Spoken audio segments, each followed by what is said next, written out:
Good morning મિત્રો. આપણે આની પહેલાના લેક્ચરની અંદર સમાંગ ઉદ્દીપન એટલે શું એના ઉદાહરણોની અંદર 5 પ્રક્રિયાઓ ટોટલ ભણી ગયા છીએ. બરાબર છે. આજે આપણે વિસમાંગ ઉદ્દીપન સ્ટાર્ટ કરીએ પહેલા એક સાદી વ્યાખ્યા જોઈ લઈએ કે સમાંગ ઉદ્દીપન શું હતું. તો સમાંગ ઉદ્દીપનની અંદર જ્યારે પ્રક્રિયક અને ઉદ્દીપક એક સમાન કલામાં હોય તો આ ક્રિયાને આપણે શું કહેતા હતા? સમાંગ ઉદ્દીપન. પ્રક્રિયક અને ઉદ્દીપક બંને એક જ અવસ્થામાં હોવા જોઈએ. કઈ? કાં તો ગેસિયસ કાં તો પ્રવાહી. આ બેમાંથી કોઈ એક અવસ્થામાં હોય એટલે કે આમ ટૂંકમાં સમાન હોવી જોઈએ બંનેની અવસ્થાઓ, તો આપણે એને એમ કહી શકશું કે સમાંગ ઉદ્દીપન છે. વિસમાંગ ઉદ્દીપન જે આજનો ક્વેશ્ચન છે એની અંદર એનાથી થોડુંક વિરુદ્ધ છે કે વિસમાંગ ઉદ્દીપન એટલે શું, ઉદાહરણ આપીને સમજાવો. આવો ક્વેશ્ચન જો 3 માર્કની અંદર પૂછાય કાં તો 2 માર્ક્સની અંદર પૂછાય તો વ્યાખ્યા અને આપણે ઉદાહરણો લખવાના આવે છે. બરાબર. તો અહીંયા વ્યાખ્યા શું થઈ શકે કે ઉદ્દીપન પ્રક્રિયામાં પ્રક્રિયક અને ઉદ્દીપક, ખાસ પ્રક્રિયક અને ઉદ્દીપક ભિન્ન કલામાં હોય, બંનેની અવસ્થા જુદી જુદી હોય. કલા એટલે અવસ્થા કઈ કઈ હોઈ શકે? ઘન, પ્રવાહી અને વાયુ. આપણે આ 3ની જ ચર્ચા કરવાની છે, બીજી એક પણ નહીં. બરાબર. એટલે પ્રક્રિયક અને ઉદ્દીપક બંનેની કલા કેવી હોવી જોઈએ? જુદી જુદી હોવી જોઈએ. જો જુદી જુદી કલામાં છે, અહીંયા નિપજની કોઈ ચર્ચા નથી, ખાસ ધ્યાન આપજો. સમાંગ ઉદ્દીપનની અંદર પણ આપણે વાત કરી હતી, નિપજને આપણે ક્યાંય કન્સિડર કરવાની નથી. બરાબર છે. તો અહીંયા શું આવશે? ભિન્ન કલામાં હોય તો તેવા ઉદ્દીપનને આપણે શું કહી શકશું? વિસમાંગ ઉદ્દીપન. અને એમાં વપરાતો જે ઉદ્દીપક છે એને આપણે શું કહી શકશું? વિસમાંગ ઉદ્દીપક. બરાબર છે. એટલે આ વિસમાંગ ઉદ્દીપન પ્રક્રિયા અને એને આપણે એ જે ઉદ્દીપક છે એને શું કહેશું? વિસમાંગ ઉદ્દીપક. બરાબર છે. તે અધિશોષણના સિદ્ધાંતને અનુસરે છે, એટલે તો આ ચેપ્ટરની અંદર આવ્યું. બરાબર. અધિશોષણના સિદ્ધાંતને અનુસરે છે. કઈ રીતના? એના માટે આના પછીનો ક્વેશ્ચન આપણે જોવાના જ છીએ. બરાબર. જરાય મૂંઝાતા નહીં. કઈ કઈ જગ્યાનો ઉપયોગ થાય છે ખાસ જોઈએ. તમને લોકોને ખ્યાલ જ છે, આ તો છતાંય આપણે જોવાની વાત છે. શું કઈ સૌથી પહેલી પ્રક્રિયા છે? જો જેને સંપર્ક વિધિની અંદર, તો સંપર્ક વિધિમાં શું આવશે? 2 મોલ SO2 ની પ્રક્રિયા O2 સાથે થાય. સંપર્ક વિધિમાં ખાલી સાદી પ્રક્રિયા શું છે ભાઈ? SO2 માંથી SO3 ની અંદર રૂપાંતરણ છે. કોની હાજરીમાં? તો પ્લેટિનમ ઉદ્દીપકની હાજરીમાં. આપણે જોવાનું છે શું? તો અહીંયા જો પિંક કલરથી મેં અવસ્થાઓ દર્શાવેલી છે કે પ્રક્રિયક છે ને વાયુ અવસ્થામાં છે, જ્યારે પ્લેટિનમ ઉદ્દીપક છે ને કઈ અવસ્થામાં છે? સોલિડ સ્ટેટની અંદર. બરાબર છે. તો ગેસિયસ અને સોલિડ બે જુદી જુદી અવસ્થા થઈ ગઈ, ભિન્ન કલા થઈ ગઈ. તો આપણે આ જે પ્રક્રિયા છે એ શેમાં આવશે? વિસમાંગ ઉદ્દીપનની અંદર. સમજાય છે એક્ઝેક્ટલી? ત્યાર પછી જોઈએ હેબર વિધિ. હેબર વિધિ પણ તમને લોકોને ખ્યાલ છે. N2+3H2 in presence of Fe catalyst. તો અહીંયા ગેસિયસ ફોર્મ N2, હાઇડ્રોજન પણ ગેસિયસ ફોર્મમાં, પણ ઉદ્દીપક જે આપણે યુઝમાં લીધેલો છે એ કઈ અવસ્થામાં છે? ઘન અવસ્થામાં છે. તો આપણે આટલું જ જોવાનું છે. પછી નિપજ કઈ અવસ્થામાં છે? Doesn't matter. બરાબર છે. તો આ પ્રક્રિયા છે એ વિસમાંગ ઉદ્દીપનની પ્રક્રિયા છે એમ આપણે કહી શકીએ. સમજાય છે એક્ઝેક્ટલી? હવે ઓસ્વાલ્ડ પદ્ધતિ. તો ઓસ્વાલ્ડ પદ્ધતિની અંદર શું આવશે? નાઇટ્રસ ઓક્સાઇડની બનાવટ. અહીંયા NO ની બનાવટ, નાઇટ્રોસિલ પણ કહી શકાય. બરાબર. એટલે NH3 in gaseous form, O2 in gaseous form. પ્રક્રિયા કોણ છે? સોરી, ઉદ્દીપક કોણ છે? પ્લેટિનમ. કઈ અવસ્થામાં છે? અહીંયા સોલિડ ફોર્મની અંદર છે. આ બંને ગેસિયસ, આ સોલિડ. નિપજ જે બને છે તો અહીંયા છે જ. બરાબર. પણ આપણે જોવાનું છે શું? હવે મિત્રો આમાં પણ ખાસ પાછું કહી દઉં કે તમારે આ જે અવસ્થાઓ છે એને તમારે ખાસ દર્શાવવાની છે. જો અવસ્થા નહીં દર્શાવીએ તો આપણા માર્ક્સ કટ થશે. એ 100%ની વાત છે. કેમ કે આ જે આખો પોઈન્ટ છે એ કલા ઉપર ડિપેન્ડન્ટ છે. તમે જો કલા દર્શાવશો નહીં, એટલે કે અવસ્થા નહીં દર્શાવો પ્રક્રિયાની અંદર, તો શેના માટેની પ્રક્રિયા છે એ કોઈ સમજી શકશે નહીં. બરાબર છે. એટલે આ જે કલર અલગ જે કર્યો છે એનું રીઝન એ છે કે તમારે એ દર્શાવવાનું રહેશે જ. 100% તમારે અવસ્થા દર્શાવવી પડશે, યાદ રાખવી પડશે. બરાબર છે. ત્યાર પછીની ચોથી પ્રક્રિયા જોઈએ. ચોથી પ્રક્રિયા વનસ્પતિ તેલનું હાઇડ્રોજનીકરણ. હાઇડ્રોજનેશન તમે લોકો હાઇડ્રોજન ચેપ્ટરની અંદર ભણી ગયા છો કે હાઇડ્રોજનનો ઉપયોગ ક્યાં થાય? તો વનસ્પતિ તેલના હાઇડ્રોજનીકરણથી વનસ્પતિ ઘીની બનાવટની અંદર થાય છે. તો અહીંયા પણ સેમ એઝ રિએક્શન. એ જે પ્રક્રિયા છે ને એ વિસમાંગ ઉદ્દીપનની પ્રક્રિયા છે. એટલે કે નિકલ ઉદ્દીપકની ઉપર વનસ્પતિ તેલ હાઇડ્રોજનની સાથે પ્રક્રિયા કરશે પણ નિકલ ઉદીપક જે છે ને એ ઘન અવસ્થામાં છે. હાઇડ્રોજન અને વનસ્પતિ તેલ છે ને એ લિક્વિડ ફોર્મમાં છે, પ્રવાહી અવસ્થામાં છે. બંનેની અવસ્થા જુદી જુદી છે, તો એ વિષમાંગ ઉદ્દીપનની પ્રક્રિયા છે. પછી નિપજમાં શું બને છે આપણે કોઈ મેટર કરતા નથી, કંઈક તો બને જ છે, પણ શું? વનસ્પતિ ઘી, આપણે જે ઓલું ડાલડા ઘી કહીએ છીએ એ 11th ની અંદર આપણે ઓલરેડી હાઇડ્રોજન ચેપ્ટરમાં ભણી ગયા છીએ, બરાબર, આના વિશેની વાત. એટલે કોઈ રિએક્શનને ક્લેરિફાય કરવાની નથી. આપણે જે જોવાનું છે એ શું કે અવસ્થાઓ. ખાસ સોનાની સપાટી પર HI નું વિઘટન, HI એટલે hydrogen iodide, 2 moles of HI in presence of AU.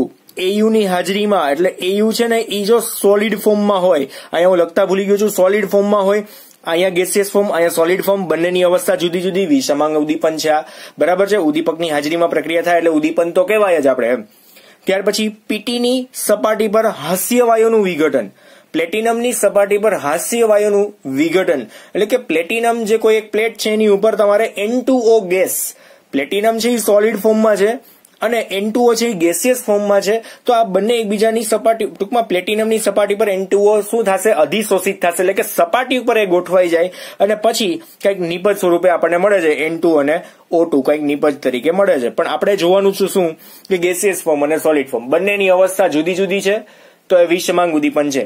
પ્રક્રિયક અને ઉદ્દીપકની સરખામણીની વાત છે, નિપજ અને ઉદ્દીપકની કોઈ વાત કરવાની નથી, બરાબર છે. એટલે ખાસ ધ્યાન રાખજો, પ્રક્રિયક અને ઉદ્દીપક આ બંનેની સરખામણી કરવાની છે. જો પ્રક્રિયક અને ઉદ્દીપક બંને સમાન અવસ્થામાં છે તો સમાંગ ઉદ્દીપન, જુદી જુદી અવસ્થામાં છે તો એ શેમાં આવશે? વિષમાંગ ઉદ્દીપન, બરાબર. 3 માર્કનો પૂછાય તો 6 એક્ઝામ્પલ સાથે આપણે વ્યાખ્યા પણ લખશું, અને 2 માર્કનો પૂછાય તો 1 વ્યાખ્યા અને 3 અથવા તો 4 રિએક્શન તમારે ઉદાહરણમાં લખવાની રહેશે.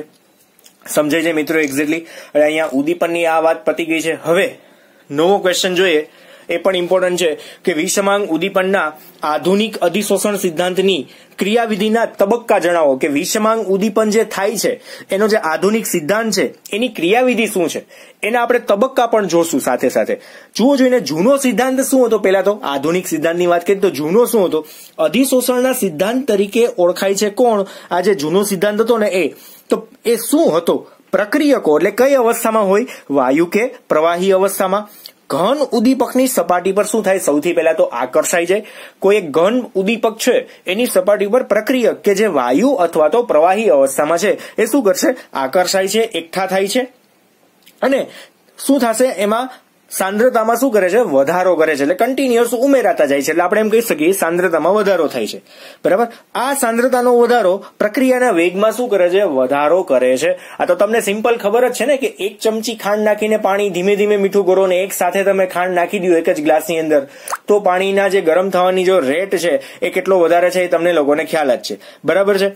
ઇટ મીન્સ કે આ તમને એક્ઝેક્ટલી આ સમજાવતું હશે કે પ્રક્રિયક ઘન ઉદ્દીપકની સપાટી પર આકર્ષાય છે, પછી ત્યાં એકઠા થઈને એની સાંદ્રતામાં વધારો થાય છે અને જેમ જેમ પ્રક્રિયકની સાંદ્રતામાં વધારો થાય એમ પ્રક્રિયાના વેગમાં વધારો થાય, બરાબર છે. ત્યાર પછી આગળ વધીએ તો અધિશોષણ એ ઉષ્માક્ષેપક પ્રક્રિયા છે. આપણને પહેલેથી જ ખબર છે કે કોઈ પણ 2 પ્રક્રિયક એકબીજા સાથે જોડાય તો એના અંદરથી કંઈક ઉર્જા છૂટી પડે છે, બરાબર છે. જેમાં ઉત્પન્ન થતી અધિશોષણ ઉષ્મા પણ પ્રક્રિયાના વેગમાં વધારો કરવામાં વપરાય છે. એટલે કે એમાં જે ઉષ્મા ઉત્પન્ન થાય છે એ પણ પ્રક્રિયાના વેગમાં વધારો કરવા માટે જરૂરી બની શકે છે. સમજાય છે એક્ઝેક્ટલી? એટલે અહીંયા એ ઉષ્માનો પણ ઉપયોગ આપણને સીધો સમજાવવાની ટ્રાય કરેલી છે.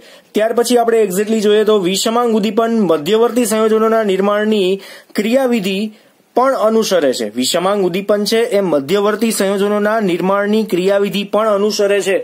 કાંઈ ખબર ન પડી, હમણાં જ આપણે જોશું તબક્કા એટલે તમને એક્ઝેક્ટલી ખબર પડી જશે, બરાબર છે. મધ્યવર્તી સંયોજન છે શું ખરેખરમાં, બરાબર. જોઈએ વિષમાંગ ઉદ્દીપનના અધિશોષણ સિદ્ધાંતની ક્રિયાવિધિના તબક્કા કયા કયા છે. તો તબક્કા જોઈએ તો ઉદ્દીપકની ઘન સપાટી પર પ્રક્રિયકોનું પ્રસરણ થવું. સૌથી પહેલા શું થાય જોજો, કોઈ પણ ઉદ્દીપક છે એ કાર્ય કઈ રીતના કરશે? તો ઉદ્દીપકની જે ઘન સપાટી છે એની ઉપર શું થાય? ઘન સપાટી પર પ્રક્રિયકોનું શું થાય? સૌથી પહેલા પ્રસરણ થાય. પહેલા તો એની ઉપરથી પસાર થવાની વાત છે. ત્યાર પછી શું થાય? તો ઉદ્દીપકની ઘન સપાટી પર શું થાય? પ્રક્રિયકના અણુઓનું અધિશોષણ થઈ જાય. ઉપરથી જતા હોય ને પછી ધીમે ધીમે શું થયું? અધિશોષણ થયું. અધિશોષણ ક્યાં થાય? સપાટી ઉપર જ થાય, બરાબર છે. અધિશોષણ થાય પછી શું?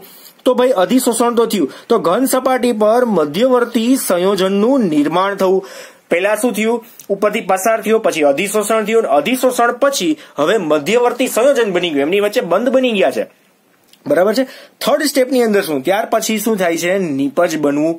તો ઉદ્દીપકની ઘન સપાટી પરથી શું થાય, સૌથી પહેલા આજે મધ્યવર્તી સંયોજન તો બની ગયું, એમાંથી સૌથી પહેલા શું થાય, ઉદ્દીપકની સપાટી પરથી નિપજના અણુઓનું શું થઈ જાય, અપશોષણ. અપશોષણ એટલે કોઈ કારણોસર એ ત્યાંથી મુક્ત થઈ જાય, છૂટા થઈ જાય. તમને લોકોને ખ્યાલ જ છે, અધિશોષણમાંથી આખી જે ઘટના બની ગઈ એમાં અધિશોષિતના અણુ કોઈ પણ કારણોસર દૂર થઈ જાય જો અધિશોષક ઉપરથી, તો એ ઘટનાને આપણે શું કહેવાય, અપશોષણ.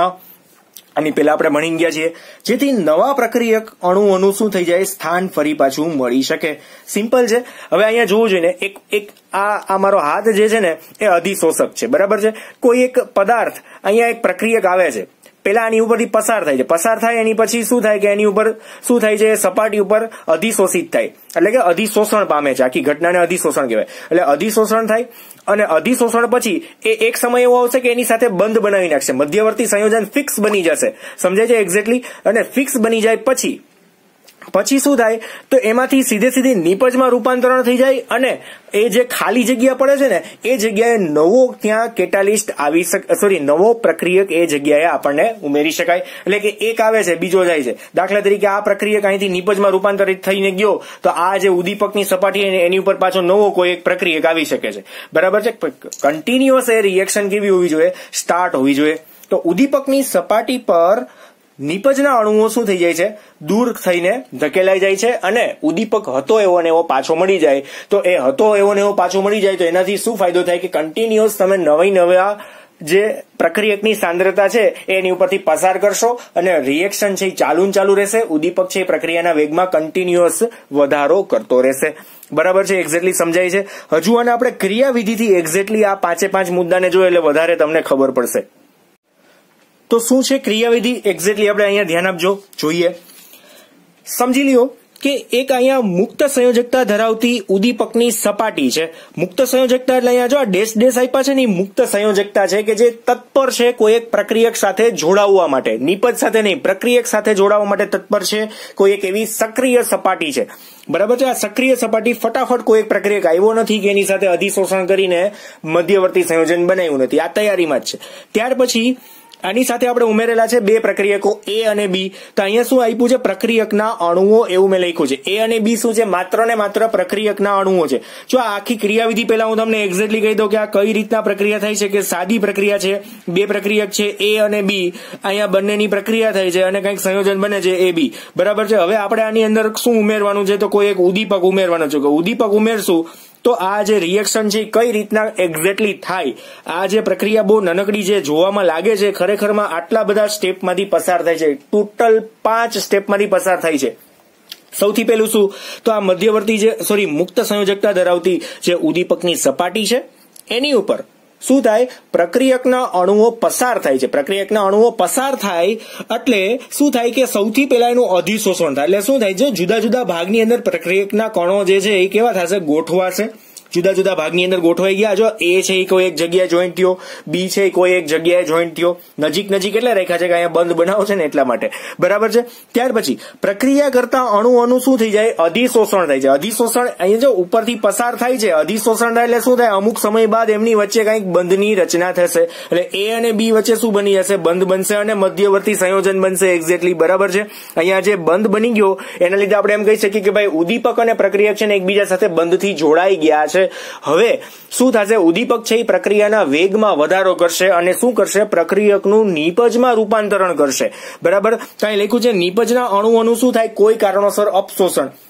એટલે પેલા પસાર થયો, અધિશોષણ થયા બાદ એની વચ્ચે મધ્યવર્તી સંયોજન બન્યું. એક્ઝેક્ટલી મધ્યવર્તી સંયોજનનું શું થાય છે, અપશોષણ થાય છે અને કંઈક નિપજ બને છે AB, બરાબર છે. અને વત્તા છેલ્લે શું થાય છે, ઉદ્દીપકની સપાટી પાછી એઝ ઇટ ઇઝ ખાલી થઈ જાય છે અને આ પ્રક્રિયા ફરી પાછી અહીંયાથી તમે કન્ટિન્યુઅસ કરવા માંગો છો તો કરી શકાય છે. નવા A અને B પાછા ઉમેરતા જ રહ્યો અને કન્ટિન્યુઅસ તમારો પ્લાન છે 24 કલાક ચાલુ રહે. જેનાથી શું ફાયદો થાય કે પ્રક્રિયાનો વેગ પણ વધી ગયો અને પ્રોડક્શન કન્ટિન્યુઅસ થઈ ગયું, વધારે ફાયદો થાય અને ઉદ્દીપક તો ક્યારેય ભાગ લેવાનો જ નથી. સમજાય છે એક્ઝેક્ટલી.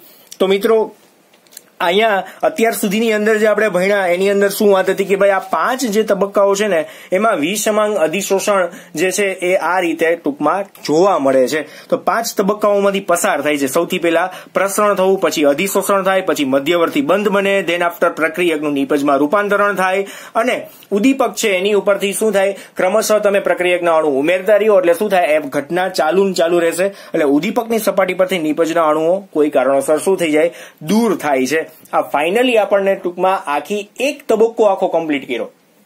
એક તબક્કાનો મિનિંગ એવું કહે છે કે એક નિપજ બની ગઈ, હવે કન્ટિન્યુઅસ પ્રક્રિયા ચાલુ રાખવી છે તો આમાં તમારે સાંદ્રતા ક્રમશઃ ઉમેરતી જાવી પડશે. કોની સાંદ્રતા ઉમેરવી પડે? પ્રક્રિયકની સાંદ્રતા તમારે ક્રમશઃ ઉમેરવાથી શું થાય, આ ઘટના આખી ક્રમશઃ ચાલ્યા જ કરે, એક સાયકલ આખી કન્ટિન્યુઅસ ચાલ્યા કરે એમ. સમજાય છે? એટલે આ તમારે આખો પોઈન્ટ જો પૂછાય તો લખવાનો રહેશે કે વિષમાંગ ઉદ્દીપનના આધુનિક અધિશોષણના સિદ્ધાંતની ક્રિયાવિધિના તબક્કા જણાવો. તો તબક્કા માત્ર પૂછ્યા છે તો આ તબક્કા અને તમારે શું લખવાનું આવશે, આ આખી આકૃતિ સાથે તમારે સમજાવવાનું રહેશે. બરાબર છે? અને અધરવાઇઝ અધિશોષણનો સિદ્ધાંત શું છે એના તબક્કાની ક્રિયાવિધિ, તબક્કા અને ક્રિયાવિધિ બંને સમજાવો એવું પૂછાય તો આખો પોઈન્ટ 3 વસ્તુ તમારે લખવાની રહેશે. આ ડેફિનેશન્સ બરાબર છે, એના તબક્કા અને એની જે ક્રિયાવિધિ છે એ આખી આપણે લખવાની થશે. એટલે ટોટલ મિત્રો આજે આપણે આટલી વસ્તુ ભણ્યા છે. વિષમાંગ ઉદ્દીપન એટલે શું અને વિષમાંગ ઉદ્દીપનની અંદર અધિશોષણના સિદ્ધાંતની જે ક્રિયાવિધિ છે એ. બરાબર છે? તો મિત્રો આજે આપણે અહીંયા સુધી રાખશું. Thank you.